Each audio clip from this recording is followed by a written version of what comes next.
Hello and welcome to the second video in my Book of Shadows series. I am Nefer Kefri. I'm here today to talk about how to break your fear of that first blank page and the various types of journals you can use for a Book of Shadows. And without further ado, here is how to get over the fear of the blank page and learning about different brands of art journals. Run out and buy a beautiful leather tome like this one here. And then just start using it willy-nilly. The reason is because in lesson number 3, we're going to learn about how you can organize your Book of Shadows and all these pages and how to keep them pretty much in some type of an order that is logical and makes sense to you. You practice first in an art journal, and it can be any type. It can be like a composition notebook from the dollar store. Will even work. It's just going to be for practice. It's not going to be for anybody else's eyes but yours. Practice journal. This is mine. This is a Strathmore mixed media journal. They are available on Amazon. I will have my Amazon affiliate link below. I get anywhere from 1% to 3% commission for anything bought through my own links here on my channel and elsewhere where I share them. And you do not pay any more than anyone else using a different link on Amazon to order the same item. And I thank you so much. First page is here, staring up at us, and you're like, what am I going to do? Well, typically, when you go into an art journal, you don't have any specific ideas of what you're going to do. You just know you want to, play. Art journals are play. If you think of your art journal as play, you have pretty much won the war with the blank page. Because then you can take a pen or a pencil and just start making marks. And when you make marks, we often, we need to be in control when we create on a blank page. For that first page, I want you to hold the pencil way up here or hold your pen way up here. This way you can't control these marks. You can't make any fine marks. It's going to be kind of like scribble scrabble, whatever it is that you do. And that's good because all you're doing is breaking in that journal. So, you can think about maybe sketching a really basic composition, or you can just do shapes. You could even, let me find, here's my Tombow Fudenosuke. These Tombow Fudenosuke pens, they are waterproof also. Or you can go dominant hand, non-dominant hand, and draw with both.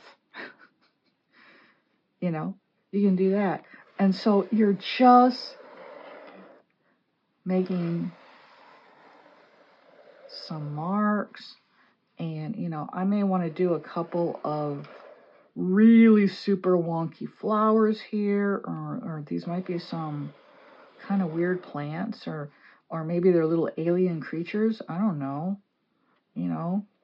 Maybe they are. Let's see. But again, it's just something really, really basic. They almost look like radishes. It could be too that I'm hungry, but these look like radishes to me. So they're going to be radishes, and they're here in the garden. And there's like, there's other radishes coming up out of the ground here. And this is, the ground and the rocks and everything that's down here and the roots.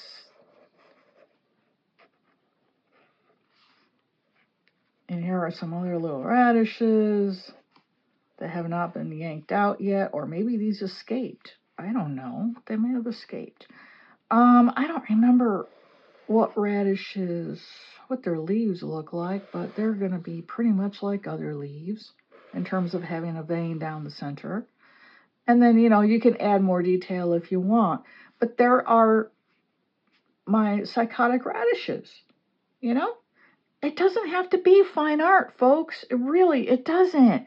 And you don't have to be so wrapped up about that first page either. Another thing you can do, let's flip the journal over and let's pretend I have 2 first pages. I mean, theoretically, you do. And there are no lines.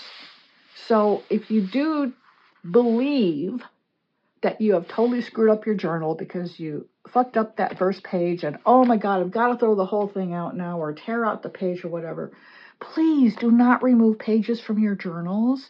Your journal is going to end up being a very important record of how your creativity evolves over time and how your personal symbols evolve over time. Our personal symbols will make themselves known to us in our art journals. Please don't remove any pages. Do not be tempted to remove pages, okay? Leave them in there because trust me, the time will come when you fill up that journal and you'll go back and look at it. You'll be like, wow, look, I went from this to this. You know, you'll see that natural progression. And you'll also be able to go through it and identify all your personal symbols. And in subsequent videos, I'll be talking about personal symbols, what they are, and how to identify them.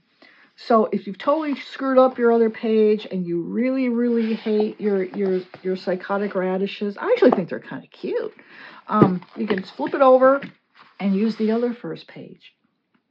And now if you really don't want to do anything, some people like to do a title page in their art journals, which is great. I don't tend to do that, but, you know, it's just that I've been working in art journals for so many years. I don't see a need, but some may feel a need to do a title page. Perfectly fine. You can do that if you want. Or you may be so nervous about messing up that very first page. How to get over that? Create on the next page. Or create over here on technically page number 3. In the majority of good art journals, you can create on both sides of the paper. This is Strathmore. Strathmore, you can create on both sides of the paper. So, that's what you do. Just turn it over. Another thing that people recommend is to just take your pencil again and just make all sorts of marks. You know, or even just, you know, scribble like crazy on the page, what have you. But as far as I'm concerned, for my new Strathmore art journal, I'm going to go with the radishes.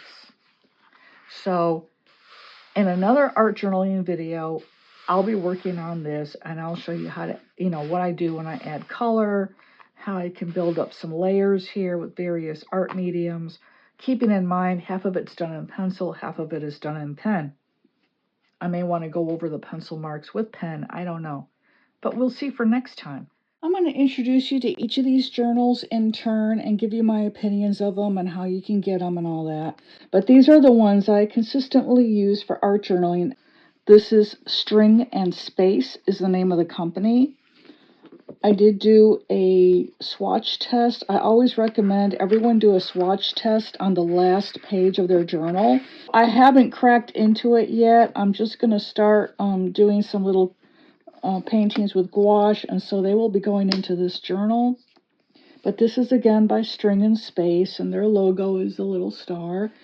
And this large 9x12 journal is by the same company. This paper is really, really nice. This is scrap paper I put on my table or on my desk, depending on where I'm working, to protect the surface of my furniture. This is a watercolor blend I did on here using a ton of water. I mean, the colors were just swimming in it, and it took it forever to dry.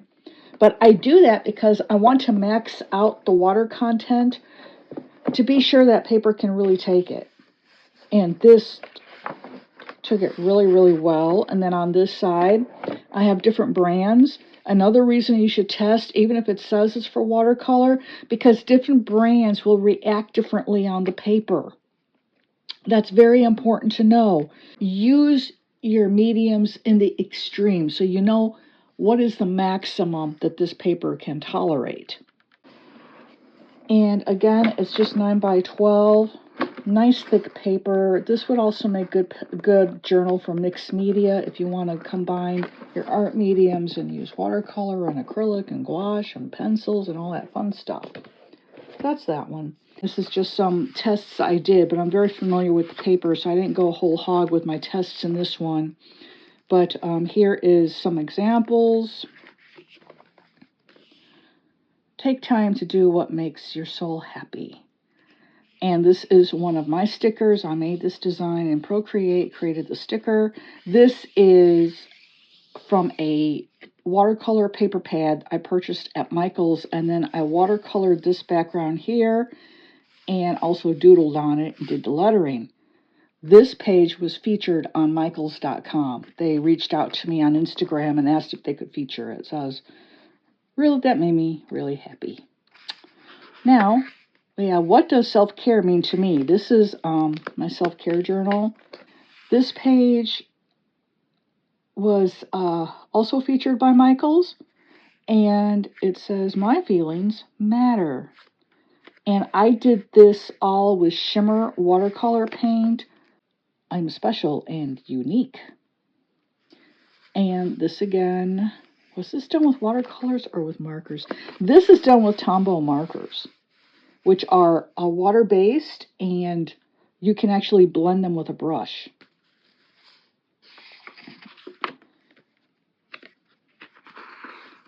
So just going forward here, I love this page. This was a prompt from a little journaling class I took a few years ago, 2 years ago actually, and the prompt was, what does authenticity mean to you? So this is the title, What Authenticity Means to Me.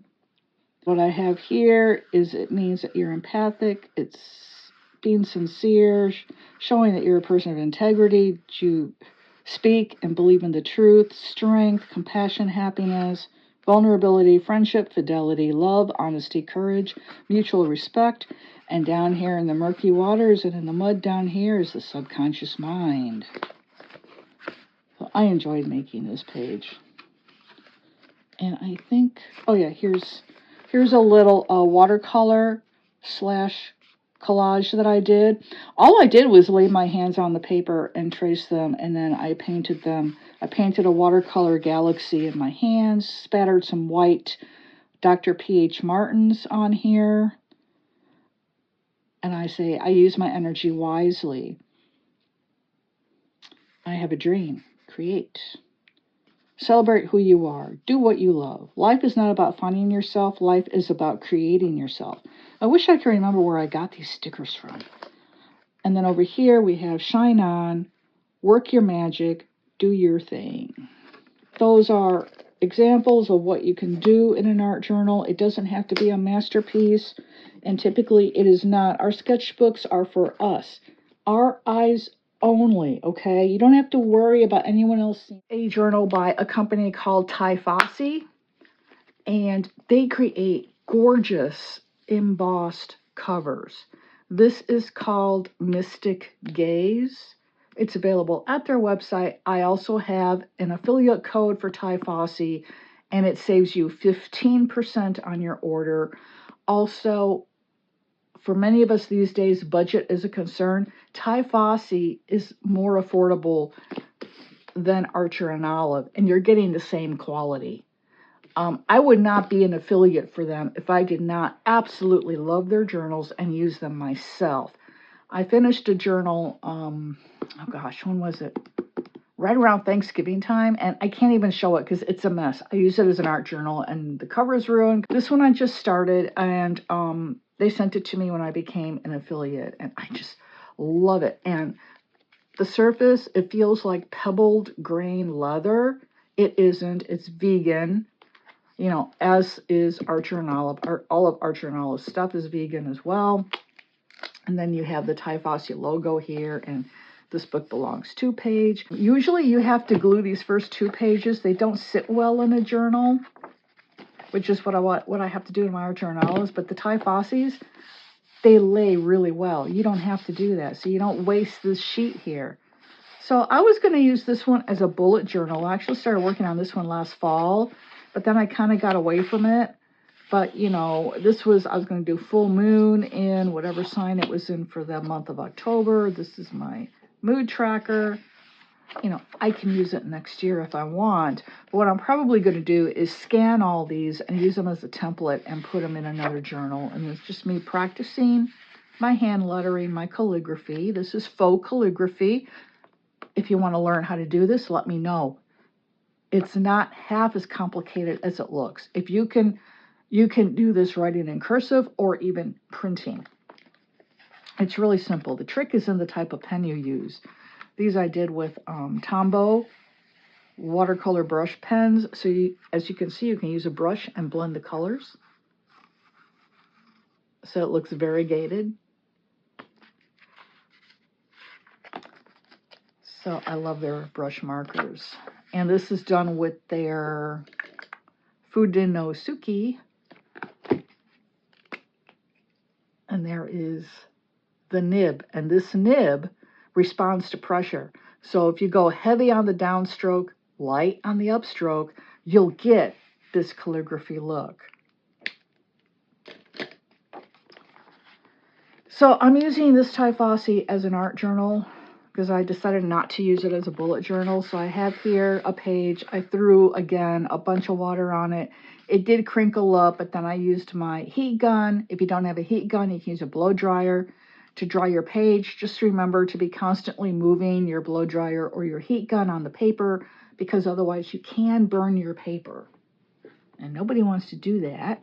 So I painted this watercolor background. I just let the paint drip all over and do its thing, dried it, and then I added the stickers because it made me think of a jungle scene. So I've got a jaguar there and a monkey with a, what do you call it, cockatoo on his head, and bananas and pineapple, and you know, and then this around the edge. Oh gosh, that ripped somehow. How did that? Oh, that's the sticker coming up. Okay, I'll just have to put some glue on there later. I use acrylic markers for the border, a black one and a white one, and these are by, which ones did I use on here? Artex. And no, I'm not affiliate for them, but that's, you know, I like to let people know what I've used. This page, all I did was I put some washi along the edges. If you want that straight edge look in your journals, you'll want to invest in some washi, just cheap and inexpensive. You can buy it at any craft store. Find it online on Amazon. A bunch of paper. I put a bunch of water on the paper. And then I added the colors I wanted, and I basically just wanted to stick with the primaries. And I let them blend to see what they would do. They created this really cool dotted texture all over the page, which I think is really neat. And also, a couple of things showed up in the shapes. So I don't know if you can see, but what struck me immediately was right here in the center.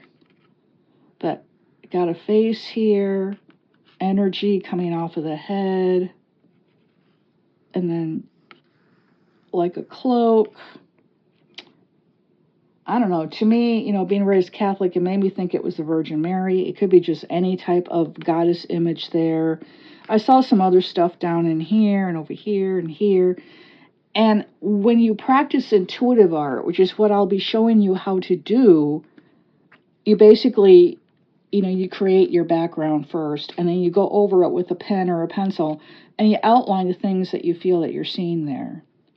And that becomes your images. And then over here, because the dots in the Typhosy are a little bit dark, that's the only thing I don't like about the Typhosy. It doesn't personally bother me, but like on this page where I'm going to be using watercolors and nothing else, I did brush some watercolor ground on here. That is, it's like gesso, and I may be using terms that you're familiar with, and if I am, let me know in the comments. I'll be sure to put together a cheat sheet or something. If you'd like that in PDF form, do let me know. It's no problem to make that for you. But I just spread that on there, and now it's all set for watercolor, and those dots, the dot grid, will not show up through the watercolor. If I just put them on here, you look here, you can see the dot grid in the yellow easily, and a little bit in the orange over here, you know. So I'm going to be, doing more work in this. I've got some witchy sketches in here I'll be working on. That is the Typhossi. This one, for those of you, these companies, Typhossi, I don't know where they're located at. I know they ship worldwide, and I think they have warehouses pretty much in America and overseas. So I don't think the tariffs are a problem for them. For those of you who are in Australia and you cannot order from Archer and Olive because it's prohibitively expensive, because one, Archer and Olive is in America, and number two, the tariffs. This company is the Quirky Cup Collective, and she is in Australia. You can order from her, and she makes her journals. First of all, they're gorgeous. I love her journals. And secondly, and most importantly, the paper is absolutely fantastic. I don't know what kind of magic is in this paper, but it can take everything. It's taken all my fountain pens, no problem, even my juicy ones. Watercolor, no problem, with lots of water thrown on there. The Tombos are the only thing that have a teeny bit of an issue. They don't like to blend too well, but otherwise everything else is great. And what I did do in here is I did this watercolor moon and roses. This is going to be a tutorial for my paid subscribers over on Substack, and also my patrons. I am leaving the Patreon app because I just don't like the way they run the business end of what they do over there. So we're all going to be heading over to Substack, and I'll be doing, this will be the first art tutorial over there. It's going to be a lot of fun, and I used, like I said, I used watercolors and Sakura micron pens. Sakura micron pens are waterproof, so you can do your outlining in black, and then, give it about an hour to be sure that ink is good and dry, and then you go over it with your watercolors. There's no smearing. It's great. So that's that project we'll be doing. I have some other sketches of some artwork that I'm working on. I don't know if you can see all those because the pencil's kind of light, but I love the Quirky Cups journals. Again, this paper can take everything. She's online at the Quirky Cup Collective. I believe it's either .com or .au. I will find out. All the links will be posted in the description of this video below. I would very much appreciate if you'd use them. That would help support this channel at no additional expense to you, and you save some money. So hey, win-win-win, right? If you have any questions about anything you've seen in the video, anything I've said, please note them below in the comments. I read all my comments, okay? And I will respond to you. And who knows, you may see your question as the topic of my next video here. I tend to post on Tuesdays and Thursdays. This is Neferkefri, wishing you all a blessed day ahead.